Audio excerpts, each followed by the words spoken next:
तुम्ही या चॅनलवर नवीन असाल तर सबस्क्राइब करा, तसेच लाईक आणि शेअर नक्की करा।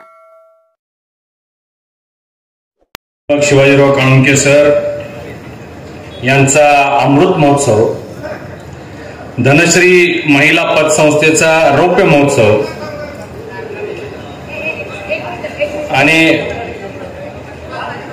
धनश्री मल्टीस्टेट कोऑपरेटिव्ह या संस्थेचा तपपूर्ती असा संयुक्तिक कार्यक्रम आपल्या या संतांच्या भूमीमध्ये आयोजित केलेला आहे। एक दुग्ध शर्करा योग म्हणावा लागेल, दुग्ध शर्करा म्हणता येणार नाही, त्यात केशराने घालावं लागेल, कारण तीन कार्यक्रम एकत्र आहेत। जसं पौर्णिमेचं दूध असतं तसा हा कार्यक्रम आणि हा सोहळा भव्य दिव्य आणि भरगच्च कार्यक्रम 3 दिवस, म्हणजे पत्रिका वाचायला सुद्धा 20 मिनिटं लागतात। कामच तेवढं मोठं आहे आणि अशा या कार्यक्रमाला तितकीच मोठी माणसं आली पाहिजेत। या दृष्टिकोनातून आजच्या या कार्यक्रमासाठी उपस्थित असणारे महाराष्ट्र राज्याचे कर्तव्यदक्ष, कर्तृत्ववान आणि कर्तबगार मंत्री, आरोग्य मंत्री सन्माननीय तानाजीराव सावंत सर, उपस्थित असणारे शिवाजीराव सावंत, अनिल सावंत, आनंद करवदे, दत्तात्रय कळसे, दामाजीचे चेअरमन शिवानंदजी पाटील, आमचे सहकारी तानाजीराव खरात, जकरायाचे चेअरमन बिरप्पा जाधव साहेब, माझे सहकारी सुजित कदम, अनुष्का शिकतोडे, सुजाताताई लोकरे, सुशीलाताई संगपाळ, प्राध्यापक प्राचार्य सुभाष कदम सर, कदम मॅडम, दीपालीताई पाटील, पवन महाडिक, राजलक्ष्मी गायकवाड, गौरव समितीचे सर्व सदस्य आणि ज्यांनी या कार्यक्रमाचं आयोजन केलं, ज्यांच्यामुळे आम्हाला इथं उपस्थित राहता आलं, ते आदरणीय शिवाजीराव काळुंके सर, शोभाताई काळुंके मॅडम आणि मोठ्या संख्येनं उपस्थित असणारे या धनश्री परिवाराचे सर्व ज्येष्ठ युवक, माता भगिनी, पत्रकार, छायाचित्रकार बंधू। खरं म्हणजे कार्यक्रमाला थोडासा उशीर झालेला आहे, मंत्री महोदयांनाही लवकर निघायचं आहे, परंतु आज इथे येण्याचं, जाणीवपूर्वक येण्याचं नियोजन आम्ही केलं, कारण सावंत सरांनी मनोगतामध्ये, प्रास्ताविक मनोगतामध्ये संस्थेची वाटचाल शून्यातून कशी झाली याची माहिती आपल्याला दिली आणि आम्ही त्याचे साक्षीदार आहोत। पतसंस्था काढणं फार सोपं आहे, आपल्याला माहिती आहे महाराष्ट्र राज्यामध्ये हजारो लाखो संस्था रोज नवीन निघतात आणि त्या तितक्याच लवकर बंदही पडतात, परंतु हा प्रवास सलग 25 वर्ष आणि त्यामध्ये नवीन एक मल्टीस्टेट कोऑपरेटिव्ह संस्था करून त्याचा प्रवास 12 वर्ष, हे कौतुक करण्यासाठी खास करून मी दिल्लीहून आलो आणि सकाळी इकडं आपल्या कार्यक्रमाला आलेलो आहे, फक्त कौतुक करण्यासाठी। कारण ही संस्था ही कुठल्या धनदांडग्यांच्यासाठी नाही आहे। आज तुम्ही अनेक देशामध्ये नवीन पॉलिसीज येत असल्यामुळे खूप मोठ्या प्रमाणात आर्थिक संस्था निर्माण होत आहेत, मोठमोठ्या बँका येत आहेत, मोठमोठे फायनान्शियल ऑर्गनायझेशन्स येत आहेत, परंतु गरजेला आणि अडचणीला जी मदत करते त्याचं नाव धनश्री मल्टीस्टेट आहे। आणि याचा साक्षीदार मी एवढ्यासाठी आहे सर, आपण कारखानदार आहोत, जाधव साहेब कारखाना, हे कारखान्याचा उद्योग म्हणजे सगळा ऊन पाऊस ह्याच्यावर सगळा अवलंबून हा सगळा खेळ आपला, आणि दुष्काळ 3 वर्ष, 1 वर्ष अतिवृष्टी, अशात आपण ही सगळी सर्कस चालवतो। आम्हाला कधी नाही ते आम्हालाही अडचणी आलीच, आणि अशा वेळेस आम्ही सगळ्या बँका बघितल्या, ते NPA, सिबिल, अमुक तमुक, आणि सरांच्याकडे आम्ही आलो, भीत झालो, म्हणलं आता पतसंस्थेत कसं पैसे मिळणार कारखान्याला, परंतु तुम्हाला सांगतो एकाही क्षणाचा विलंब न करता, कपाळावर एकही अटी न आणता अडचणीच्या काळामध्ये कारखान्याला मदत करणारे आमचे सर आहेत।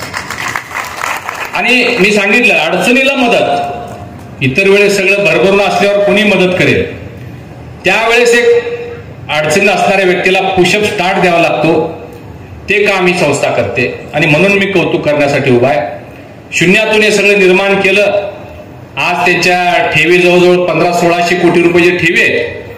टर्नओव्हर त्यांच्या सगळ्या उद्योग समूहाचा 12-15 हजार करोड रुपये आहे. आणि अतिशय सामान्य परिस्थितीतून त्यांना कुठेही त्याचा उन्माद आला नाही की एवढ्या मोठ्या, नाहीतर होते काय लगेच एखादी पतसंस्था 5-10 कोटी ठेव झाली की चेअरमन फॉर्च्युनर काढतोय लगेच, आणि मग ते काच खाली करत नाही, इकडे तिकडे बघत नाही, गॉगलमधनं दिसत पण नाही. परंतु उन्माद न करता ते असतील आणि त्यांचे सर्व सहकारी, विशेषतः मॅडमचं मला कौतुक करावं लागेल. कारण सरांचं आपण म्हणतो की प्रत्येक यशस्वी पुरुषाच्या पाठीमागं एका स्त्रीचा पाठबळ असतं म्हणतो, ते इथं खरोखर या जोडीला लागू होते. आणि त्यांनी सरांपेक्षा मॅडम या सगळ्या व्यवसायामध्ये सहभाग घेतात, मदत करतात. आपण उल्लेख केला या 35 गावच्या स्वर्गीय भारतनाना भालकेंच्या स्वप्नाबद्दल आपण इथं उल्लेख केलेला आहे. आणि योग्य ठिकाणी योग्य व्यासपीठावर तुम्ही केलेला आहे. कारण साक्षात कुबेरच महाराष्ट्र राज्याचे तुमच्याकडे आलेले आहेत. म्हणजे त्यांच्याकडे सीएम साहेबांच्या तिजोरीचे किल्ले यांच्या हातातच आहे. त्यांनी कसं ते मराठवाड्याचा कसा प्रश्न सोडवलाय तुम्हाला माहिती आहे. त्यामुळं आपण सरांना विनंती करू, केंद्र सरकारची गरज पडलीच तर मी आहे, तुम्हाला चिंता करण्याची आवश्यकता नाही. आमचं जरा बरं आहे, तुम्ही सांगितल्याप्रमाणे वरती केंद्र सरकारमध्ये उद्या मोदीजी सोलापूरला येत आहेत, तुम्ही सहकाराचा उल्लेख केला. ही वस्तुस्थिती आहे की महाराष्ट्राची जी अर्थव्यवस्था आहे ती गेल्या अनेक वर्ष, म्हणजे स्वातंत्र्य पूर्व काळापासून यशवंतराव चव्हाण साहेब असतील, बाळासाहेब देसाई असतील, वसंतदादा असतील, या सगळ्यांपासून सहकारामुळं महाराष्ट्राची समृद्धी झालेला आहे, आपल्याला नाकारता येणार नाही. परंतु हा सहकार जो चालू होता तो तुमच्यासारख्या कर्तबगार लोकांच्या माध्यमातून सुरू होता. ज्यांनी चांगला कारभार केला त्या संस्था मोठ्या झाल्या. दूध संस्था असतील, सूतगिरण्या असतील, कारखाने असतील, बँका असतील, पतसंस्था असतील. आणि ज्यांनी गडबड केली त्या संस्था डबघाईला आल्या, आणि त्या डबघाईला येत असताना हजारो लाखो परिवार त्यामध्ये बुडण्याचं काम सुद्धा हे आपल्या सगळ्यांच्या समोर आहे. परंतु केंद्र सरकारनं पहिल्यांदाच एक धाडस केलं आणि सहकार मंत्रालय केंद्रामध्ये स्थापन केलं, ज्याची जबाबदारी आमचे नेते आदरणीय अमितभाई शहा यांच्याकडे ती जबाबदारी सोपवलेली आहे. आणि तुम्ही म्हणला ही वस्तुस्थिती आहे, केंद्र सरकारनं कोऑपरेटिव्ह डिपार्टमेंट आणि मल्टीस्टेट कोऑपरेटिव्ह या दोन्हीसाठी देशभरातल्या 10 खासदारांची एक समिती केलेली आहे. त्या 10 खासदारांमध्ये धनंजय महाडिक एक आहेत. आम्हाला सुरुवातीलाच विचारलं की सहकार क्षेत्र मजबूत करण्यासाठी, ते बळकट करण्यासाठी, त्याला परत ऊर्जितावस्था आणण्यासाठी काय काय करावं लागेल याचा अभ्यास करून रिपोर्ट द्या म्हणून अमितभाई शहा यांनी सांगितलं. मग आम्ही सगळ्यांनी सहकारातल्या काही जाणकार मंडळींनी बसून आम्ही ABCDEFG सगळ्या ज्या काही गोष्टी आहेत, ज्या काही अडचणी आहेत, ज्या काही समस्या आहेत, त्या आम्ही सगळ्या त्यांच्या समोर मांडल्या. त्यात सगळ्यात पहिलं आम्ही साखर कारखानदारीचे विषय मांडले. कोऑपरेटिव्ह सेक्टरला जो इन्कम टॅक्सचा त्रास होतो त्याची माहिती आपण दिली, आणि अन्य व्यवस्था सगळ्या दूध संस्थांच्या दिल्यामुळं केंद्र सरकारमध्ये सहकार मंत्रालय स्थापन झाल्यानंतर सगळ्यात पहिला आणि सगळ्यात मोठा निर्णय कुठला झाला असेल जो अमितभाई शहा यांनी घेतला, तो म्हणजे साखर कारखान्यांना लागलेला 10,000 कोटी रुपयाचा इन्कम टॅक्स माफ करण्याचा निर्णय त्यांनी घेतला. म्हणून हा छोटा निर्णय नाही आहे. 30 वर्ष प्रलंबित असलेला हा प्रश्न होता. अनेक वेळा त्यासाठी प्रयत्न झाले, परंतु धाडस केला. आणि 10,000 कोटी साहेब देत असताना किंवा ते मंजूर करत असताना त्याला रेट्रोस्पेक्टिव्ह इफेक्ट देता येत नव्हता, कारण हे सगळे पूर्वीपासून थकीत आलेले पैसे होते. तर 10,000 कोटी रुपयाची तरतूद करून ते इन्कम टॅक्स डिपार्टमेंटचा हा प्रश्न मार्गी लावलेले असे सहकार मंत्री आहेत. आणि मग आज मी वेळ घेत नाही, परंतु सहकार क्षेत्राच्या बळकटीसाठी अनेको प्रकारच्या आता प्रयत्नांनी योजना सुरू झालेल्या आहेत. साध्या आपल्या गावामध्ये सेवा संस्था असते, कोऑपरेटिव्ह क्रेडिट सोसायटी असते. त्याचं काम काय? त्याचं काम पैसे देणे आणि वर्षाला पैसे वसूल करणे. ते बी सगळे वसूल होत नाही, तरी बी सांगताय 100% वसूल, अहवाल छापायचं असतं. परंतु आता केंद्र सरकारनं असं ठरवलेलं आहे की या संस्थेच्या माध्यमातून सुद्धा 27 प्रकारचे व्यवसाय त्या संस्थेच्या माध्यमातून करता येतील. अनेक व्यवसाय आहेत त्यामध्ये, म्हणजे तुम्ही फूड प्रोसेसिंग युनिट सुरू करू शकता, तुम्ही कोल्ड स्टोरेज करू शकता, तुम्ही वेअर हाऊस करू शकता, अनेको प्रकारचे व्यवसाय. आणि या सगळ्यासाठी अर्थसहाय्य कोण देणार? केंद्र सरकार देणार. त्याच्यासाठी विशेष तरतूद करण्यात आलेली आहे. मगाशी सावंत सरांनी महिलांचा उल्लेख केला.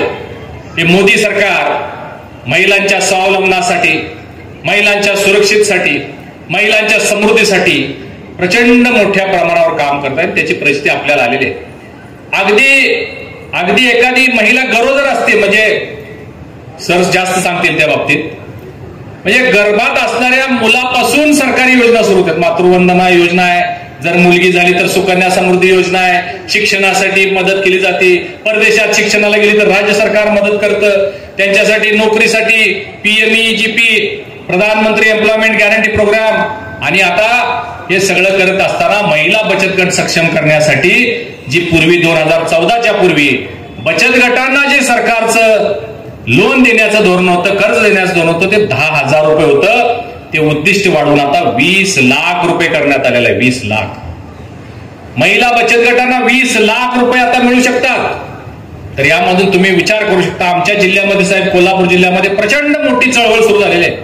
बचत गटाने एवढ्या मोठ्या प्रमाणात छोटे मोठे व्यवसाय सुरू केलेत. एक महिलेला 2-2 लाख रुपये आले.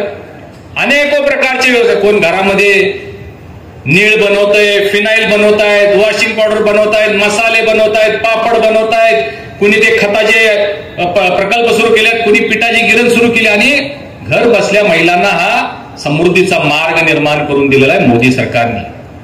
आणि आता ट्रिपल तलाक सारखा कायदा आणला, नव्यानं IPC कलम सगळं गेलेलं आहे. तुम्हाला माहिती आहे, आता परवाच अधिवेशन आमचं जे झालं त्यामध्ये आता सगळं बदललं. ब्रिटिशकालीन कायदे सगळे बदलले आणि भारतीय संहिता आता आणण्यात आलेली आहे. यामध्ये महिलांच्यासाठी विशेष तरतूद, विशेष अमेंडमेंट्स करण्यात आलेले आहेत, ज्यामध्ये 18 वर्षाखालील महिलांच्यावर जर अत्याचार झाले तर मृत्यूदंडापर्यंतची शिक्षा. म्हणजे अशा अनेक विषय महिलांना समृद्ध करण्यासाठी केलेले आहेत. तेच काम काळुंगे सर आणि मॅडम इथं करतायत, ते आपल्या समोर दिसतंय. याच महिलांना सक्षम करण्याच्या दृष्टिकोनातून ही संस्था सुरू झाली आणि आज बघता बघता त्याचं वटवृक्ष तयार झालेला आहे. मी सर एवढ्याच शुभेच्छा देतो की आज तुमच्या 1500 कोटीच्या ठेवी आहेत त्या लवकरात लवकर 3000 कोटी व्हाव्यात आणि तुमचा जो टर्नओव्हर 15,000 कोटी आहे तो 25,000 कोटी व्हावा, अशी महालक्ष्मी चरणी प्रार्थना करतो. आपल्याला दीर्घायुष्य लाभो, चांगलं आरोग्य लाभो, अशी परमेश्वर चरणी प्रार्थना करतो. आणि मला या ठिकाणी आपण निमंत्रित केलं, सरांना आपण निमंत्रित केले. कर्तृत्ववान माणसं आपण बोलवलेत आणि सरांचं कर्तृत्व आपल्या संबंध महाराष्ट्राला माहिती आहे. अनेक संस्थांच्या माध्यमातून, शिक्षण संस्थांच्या माध्यमातून, कारखानदारीच्या माध्यमातून हजारो लाखो युवकांना रोजगार उपलब्ध करून दिलेला आहे. आणि ज्या पद्धतीनं तुमचा उद्योग समूह सामाजिक काम करतो त्याप्रमाणे त्यांचाही उद्योग समूह सामाजिक कामामध्ये अग्रेसर आहे. परमेश्वर त्यांनाही आशीर्वाद देव, अशी परमेश्वरची प्रार्थना करतो आणि थांबतो.